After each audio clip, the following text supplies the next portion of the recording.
Oh, I'm in the wrong sheet. Adam, here.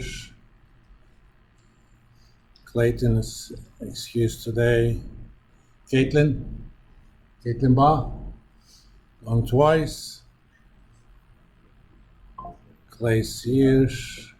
Luke Coleman, Rachel Corsi twice. Aiden,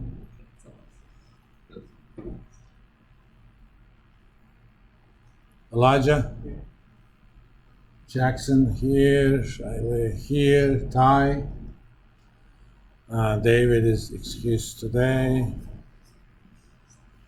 Maynard, Michael Maynard. McCune, Reese here. Maddie, I think I saw her. Mendez, not yet. Andrea, Solomon, Nash, going twice. Atticus is traveling. Baseball team, I think. Sydney Saxton. Huh? Skaggs.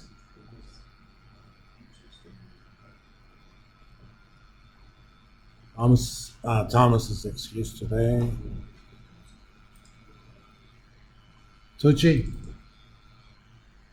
Kari. Webb.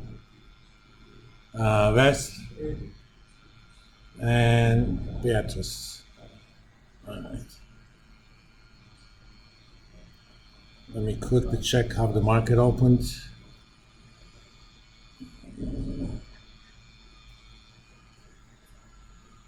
It's okay.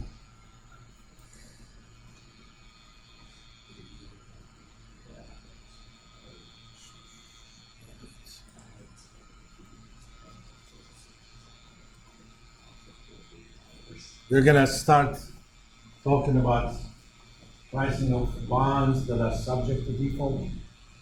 Until now, the way we assumed the cash flow that is promised by a bond is not just a promise, it will happen. Okay? It's certain. That is certainly true for treasury bonds. Who's going to tell me why would United States Treasury would ever default?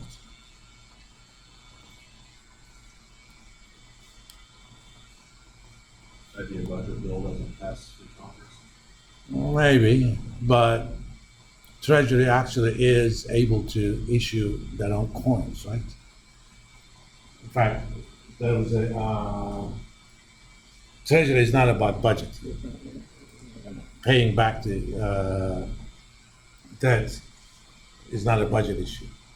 New borrowing is a budget issue because that involves interest expense. But paying back a debt that is due has nothing to do with budget. Back in 2010-11, the Tea Party movement is at its heyday. They obviously do not like Obama for a lot of different reasons. The first one is there's a D in front of his, or at the end of his name, and his first name does not sound, or especially his middle name, does not sound very American to them, okay? Who the hell is Barack, and what about Hussein, right? Anyway, that's just political satire. But they said, okay, they're Republicans, we're against spending.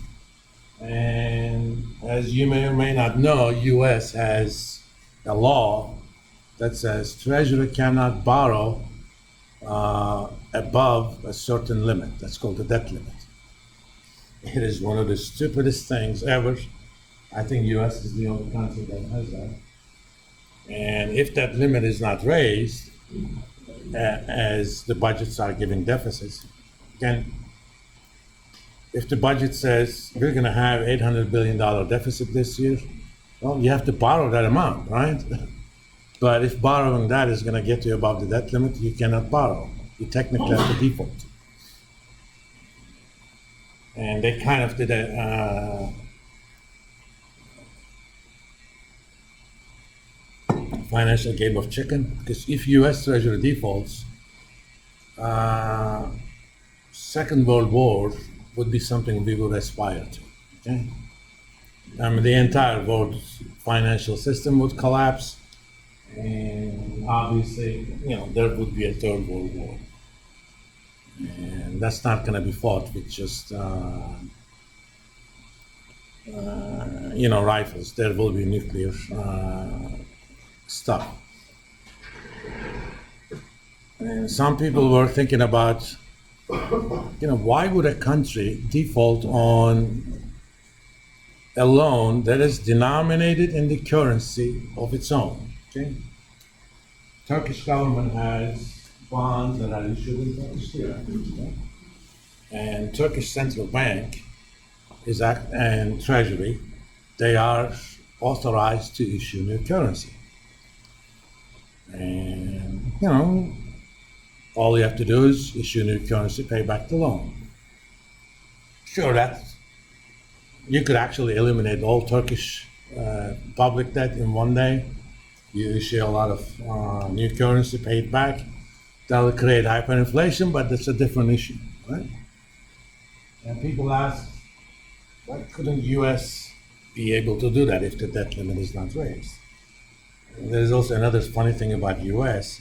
It is the Fed that is authorized to print new currency. Okay? And Fed technically is not an agency of the U.S. government. It is a private bank owned by its regional banks, and the regional banks are actually owned by other banks. But it also has a function within the U.S. government.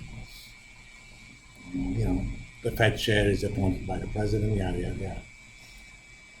But it is the Treasury that has to make the payments. Unless U.S. government puts money into Treasury's account in Fed cannot use that money to pay off anything. But a lot of people didn't realize that Treasury has the authority to mint coins. Those nickels, quarters, and the $1 coins that you don't see much around, though they are minted by the Treasury. But the law that authorizes Treasury to do that has no sentence that says denomination must be this. So technically, U.S. Treasury can mint one coin as big as this computer, maybe out of nickel, maybe out of gold, who cares, and say, put $1 trillion on it. That is legal tender. As soon as Treasury does that, Treasury is going to take that big coin. The distance between Fed headquarters and Treasury is not that much. Get some of the interns to carry that there, deposit it into Fed. That is Treasury's money now in Fed. As soon as that is deposited there, Fed can actually issue currency backed by that. And you could pay it. So technically speaking, U.S. Treasuries are not subject to, at least the dollar-denominated debt, are not subject to default. If they had euro-denominated debt, that would have been a different issue, because euro is somebody else's currency. So when we're pricing something like a Treasury bond, we don't worry about it. But as soon as we talk about corporate bonds, even a company like Apple, there is no guarantee that 30 years from now they'll be able to pay back their loan. Let's think about Apple's history. Apple was founded in mid-70s.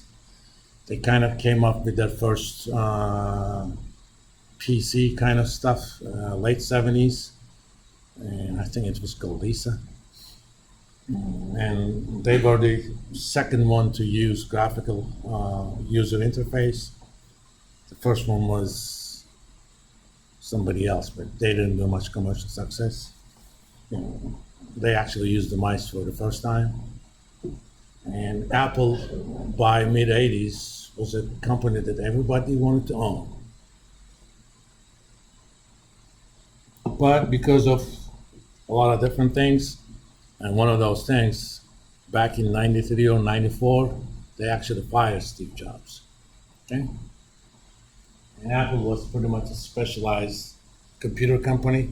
They had the Macs, and Macs were much better in terms of performance and user interaction, but it was kind of relegated to computer for art designers and that sort of stuff. So Apple started having trouble. They came to the verge of bankruptcy.